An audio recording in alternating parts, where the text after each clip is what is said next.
Good afternoon. Happy April 28th, everyone. I'm glad you can join me. We have a very special topic today. It's all looking a little compare and contrast between performance path and our scorecard charts. So let's go ahead and get started. Okay, for those that don't know me, my name is Christine Barker. I go by Chris. Welcome. I am the results trainer. So any of the clients, I do all the training and onboarding. Just a few little logistics. Go ahead, if you have any questions along the way, please send those through chat. My coworker, Aaron, is monitoring that, and he'll interrupt me and throw them out there. And if I can't get to all your questions or they're pretty unique to your situation, I'll reach out to you afterwards via email. And my contact information is on this. So the slide deck will get sent out to all participants after the session as well, so you can have that. All right, so sometimes for those that have attended previous ones, I like to do a little quote of the day, and I thought this one was kind of fun. Without data, you're just another person with an opinion. So probably an informed opinion, right?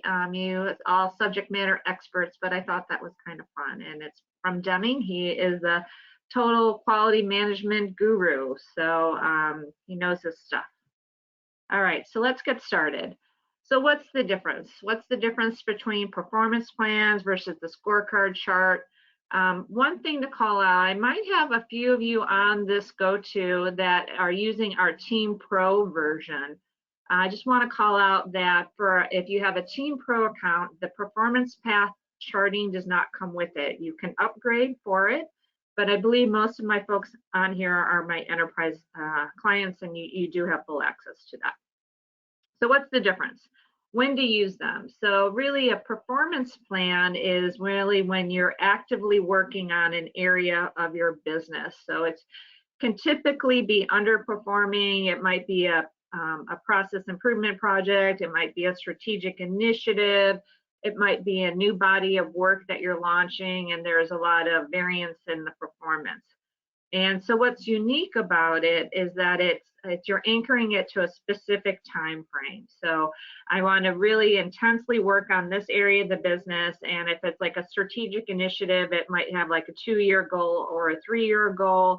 I have my beginning value, I have my ending value, and I'm really looking at it specifically in that frame. And a lot of times it is an area that you're trying to actively move the dial on and move the needle to that future state. And a scorecard chart, in contrast, is usually a more stable part of your business. Doesn't necessarily have an initiative or a process improvement project underway. So it's more ongoing. You're monitoring your process, you're monitoring your outcomes. And a lot of times they do have very flat targets and thresholds. Although I do like to encourage you can adjust your targets and thresholds. So if you have a metric, especially one that might be seasonal, so like for something like applications related to retirement, we have a lot of people that tend to retire at the end of the year, for instance. So the spike of volume might go up in that one quarter and then go down. So, you should adjust your targets and your threshold to reflect any kind of seasonal issues with a metric. Okay. So again, why use the performance plan? Just to hit upon it again, it's really when it's an underperforming area, you're really trying to drive improvement, launching a new body of work. So I'm going to give you some visuals of what the difference of the charts look like. And then I'm going to pop over to results and show you it in results and kind of walk you through the setup. But this one, just to anchor us, I have my example is on employee engagement. Okay, so you can see here in results the typical bar chart with the color bars. The thresholds are the dash line, and the targets are the solid lines, right? It's just a typical generic metric. Okay, that's a scorecard chart. Okay, the next one is an example of a performance plan charting. And the takeaway, so if you're looking at these in results and you want to quickly just visually say what type of chart is that, the performance plan chart, the target line will always have the little black circles on it. So that's a key difference there. The other key difference is that the threshold line only has the one gray dash. So if I go back up, you'll see the thresholds have the two, so my lower and my upper, because this is improving. Up is good, good is high, okay? And I go back to the performance path. You can see the difference between the two lines. It also has this green line, and that's visually to help you identify the ideal target. So what's that ending value? So we basically just sketch out that line to help you kind of understand, you know, really, here's the gap here, right, for that future ideal value we're striving to achieve. Okay, so that's the visual difference. Okay, and then within there, we also help you out here. We call out kind of the initial values and current monthly target there as well. And then we give you what that future target is. The JOP here, right under summary, you see my cursor hovering, okay? It is marked, also by this little blue dot. Sometimes you have continuous improvement. So it might be something over like a 4-year process time frame. That is what we call our original jump off point. So it's just a historical reference point that is there to help you kind of understand the growth of that area of the business. Okay. Now on the performance path, the previous example was a linear, okay? It just basically took my starting value and my ending value and created a linear line of improvement. But sometimes when we're doing a strategic initiative or an improvement project, we might say, you know what, the bulk of the improvement might happen in, say, the first 4 or 5 months, first quarter, and then it's a slow drip. Okay, so you can put as many intermediate values in as you want for your performance path. Okay, and the threshold line just follows that. That's always just a % off my performance path. So let's go back. Okay, this is a linear, so you can see just a straight line. I basically put my beginning and my ending value in. And on my second example, I did a step up path where I put in my beginning value, putting my ending value, and then I put in this step up value as well. Okay, you can do as many as you want. And I'll walk you through that when we get into results. Okay.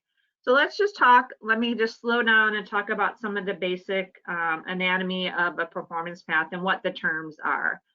So in the thresholds for a performance path, it is really the % off the desired path.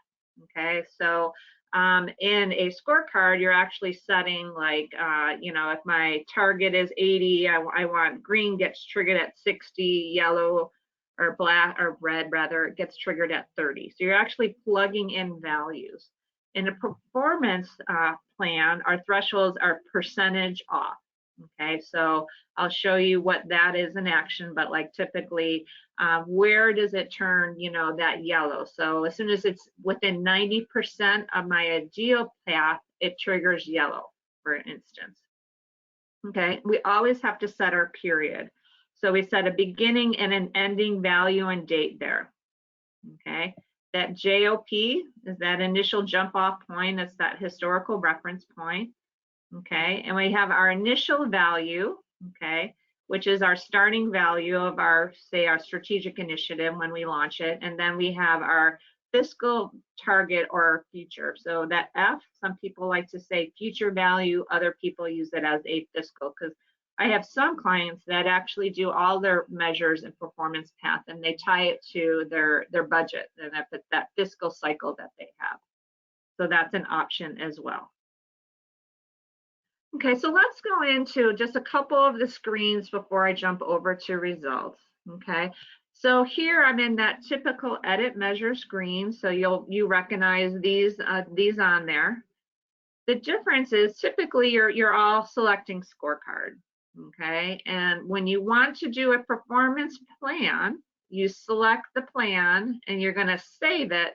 And once you do that, the bottom of your screen is going to look different. So normally you would see targets and thresholds.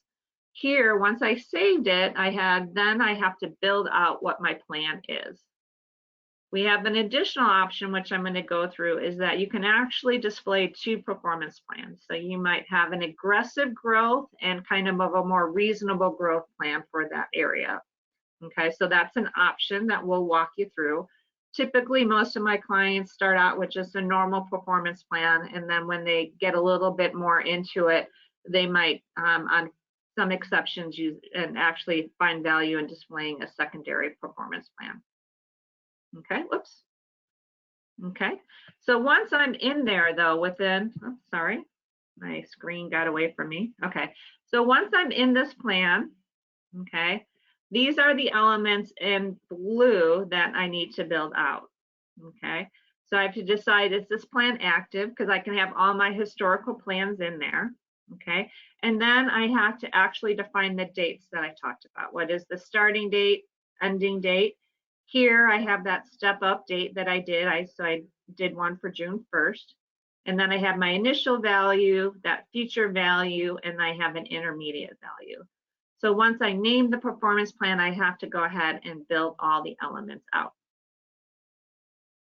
Okay, here's an example of a secondary plan. Okay, so the active plan, the primary plan is in black.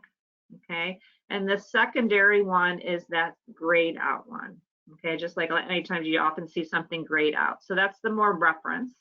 Okay, so you can see it basically is plotting out two plans. So it helps me see what the values would be if I needed to kind of adjust aggressive or more reasonable plan. So you have that option as well. Okay, and here, whoops, is that in my screen here, I have basically have my two plans. So I basically listed, I said yes to a secondary plan up here, and then I built out my two plans, and then they'll just display those two plans in my chart. Chris? Yes. There's a question, and I was wondering if you'd like to take them now or you had a better breaking point. This would be great. Okay. The question is, would you suggest that measures have an action plan be switched to performance path until the objective is achieved or the measure is in green status? I would say my recommendation is that the nice thing about the action plan, right? It's notifying those that are your, managers in your team, right? That there is a corrective action on there. So what I would say is that the time to convert it to a performance plan is once you implement the solution. You have activity underway, whether it be a process improvement project or a strategic initiative. So once you go into your implementing your solution, then you want to track, is your solution and your work making a difference on getting the improvement that you thought would be achievable? Okay, any other questions, Aaron? No, that's it for now. Okay, great. And if anyone has a follow-up and that my answer didn't quite make sense, please go ahead and send that, send me a note. All right, some tips and tricks. Okay, just a reminder on your scorecard measures, manage your targets and your thresholds.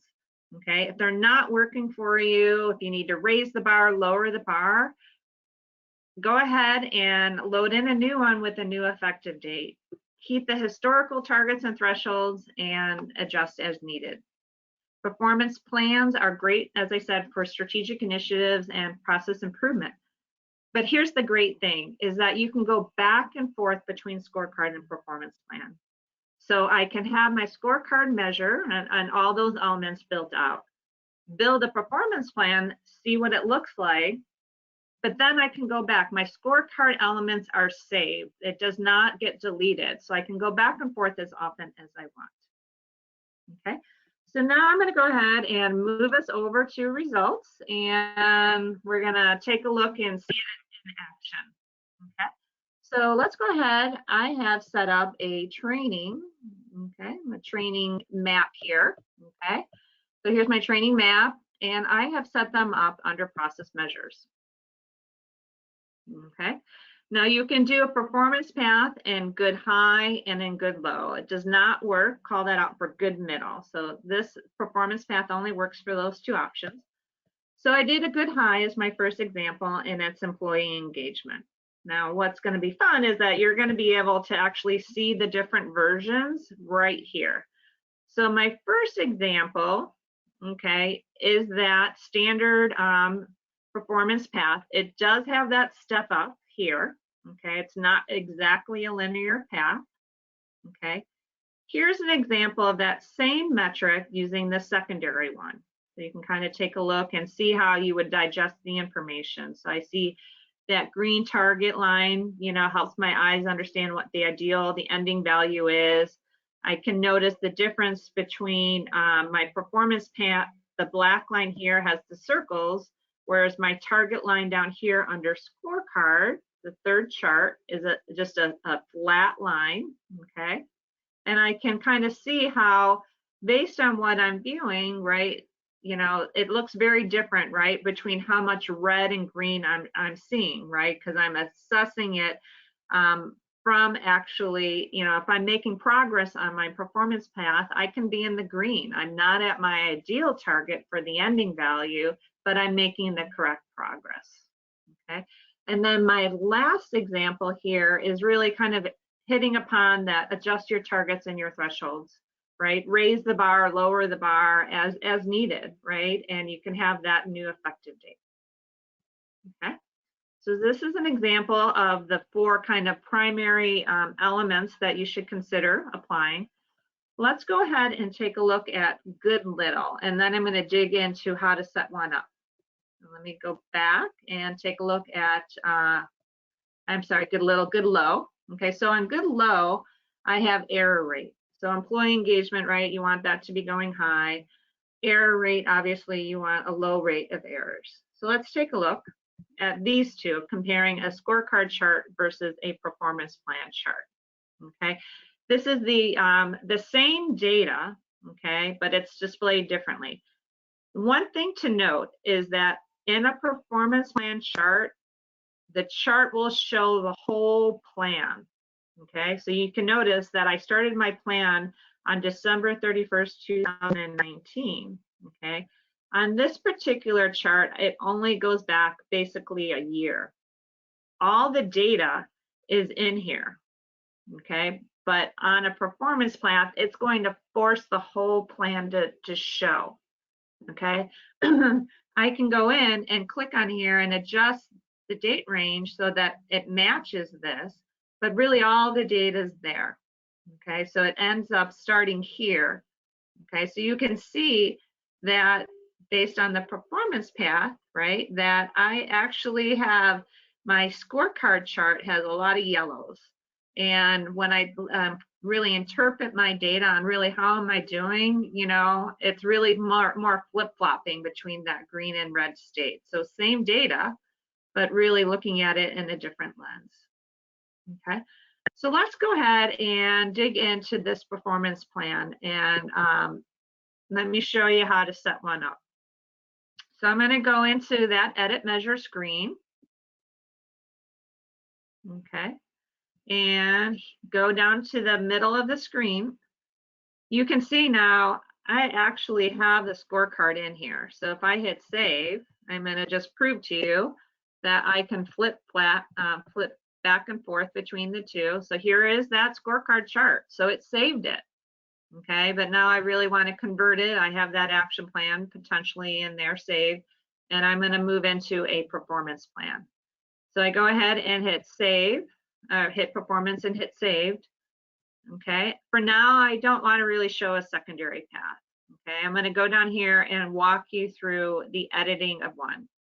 Okay, so here I name my plan, and for this, I would recommend if it's related to a strategic initiative, I would recommend you name it to tag it to whatever strategic initiative it's related to, so whatever kind of naming schema you have.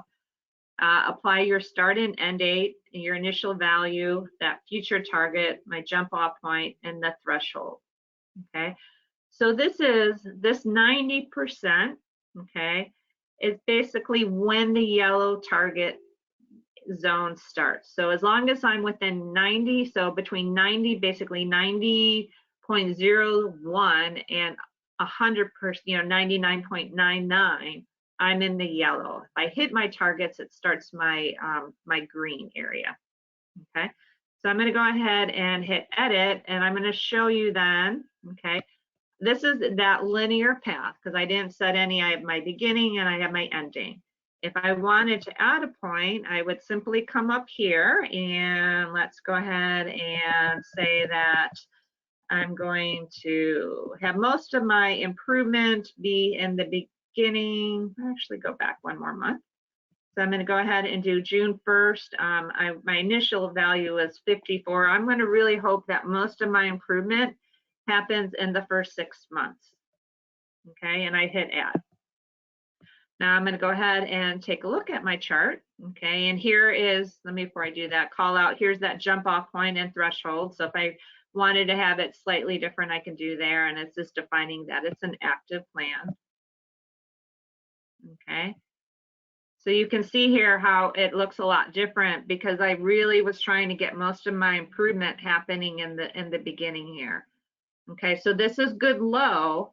Okay, so basically for it to be in the yellow zone, it needs to, green is hitting the line or below because green is low. Okay, the middle between here, that defines my yellow, and then anything above it is red. Okay, so now let's take a look and to showcase that threshold value. Okay, I'm gonna change that threshold from 90 to say, well, you know, that's pretty aggressive. I'm gonna go and say anything within basically 25% is gonna be okay. So let's take a look and see what that looks like. Okay, so you can see here that I gave a little bit more grace here on what was kind of acceptable on my improvement. Okay, so let's take a look now and let's say, well, let's go ahead and let's build a secondary performance path. So I'm going to go ahead and hit yes and hit save. I'm going to build a secondary plan. Okay, and I'll call this, because I'm not super creative, I'll call this Plan B. Okay, going to have that same jump off point I typically like to use. Okay, and here I'm going to say, you know what, I'm actually going to say I'm going to change my plan to be not very aggressive, and I'm going to hit add. Okay, so I'm just naming the outside of it. Now I need to actually go in and build out the elements. Okay, and I have to actually adjust my dates here. So I'm going to go ahead and do that. So I'm going to say 12/31/9. Okay, and I think I was at 54. And I'm going to say that this, I think I ended my path there. I'm going to say, actually, I'm not going to be, I think I was pretty aggressive. So I'm going to really be kind of, let's take a look and see what I did. Okay, so you can say I went pretty crazy here, right? So my first plan had a step up of improvement. Here, I just went with the linear path. Okay, and I was really generous on what defined kind of, you know, being okay with that yellow zone. So very, very generous. Now I'm gonna say, well, that's really confusing. You know, if I'm gonna do one step up and point here, I really should do it for the other. So I'm gonna go back and hit edit, because that just really made my brain hurt. It made me as a user kind of work really hard. So I'm gonna go back to my primary plan, my plan A, and I'm going to get rid of that intermediate value and really then see how does that compare now. So, you know, it's kind of fun, right? You can just kind of plot things out. I'm like, okay, that makes a little bit more sense, right? I can see the variance between, you know, not such an aggressive future value state that I'm doing and allowing a little bit more flex on the improvement. Okay, so you can kind of play around with that. Again, you know, and then it calls out the values here, which is really nice. But again, if I wanted to, right, I could be in that performance plan, and maybe there's just one particular meeting that, you know what, if that's just too much information. So I'm going to go flip it back to Scorecard and take a look. Okay, so, you know, so you can see kind of, you know, the value and the improvement, right, of seeing it in two different states. So depending upon what your objectives are, really be thoughtful on which type of charting makes most sense for you. Now, to call out for those that haven't been aggressive on really managing your targets and your threshold, just a quick reminder of how that works. So again, edit measure is always about the setup of my measure, okay? So I'm not changing anything up top, I'm just really going down to my targets and my threshold. So here, my initial target was 15, so I can say, you know what, but that really, that's pretty steep. So I'm gonna go in and say, as of this year, we're gonna adjust the target and we're gonna say it is 20. Okay, so I kept my original target there. And then I went down here, and I like to always make changes on the same date. If I'm gonna adjust my targets and my threshold, do it on the same date. Again, so it doesn't hurt my brain there. So I'm gonna go ahead and say this one was 40 is there, and keep it there. Okay, so let's take a look and see how my line adjusted there. Okay, and adjusted upward. Okay, so allowed a little bit more flex. Since this is green is low, good low, gave me a little bit more little breathing room for my yellow before red hits. Okay, so again, encouraging your subject matter experts on your metrics to really think through what are you trying to manage, what is your objective here. Again, if there's action plans, performance improvements, strategic initiatives, those are great opportunities to use the performance plan. Okay. Erin, any questions before I wrap up? No, Chris, and no further questions. All right. Well, I appreciate everyone's time today. You can reach out to me via our online bot that we have affectionately named Milo. My May presentation or webinar is going to be all about our project engine. So really encourage everyone to take a look at that and register for our May one. Thanks, everyone. Please reach out if you need some help. Thank you.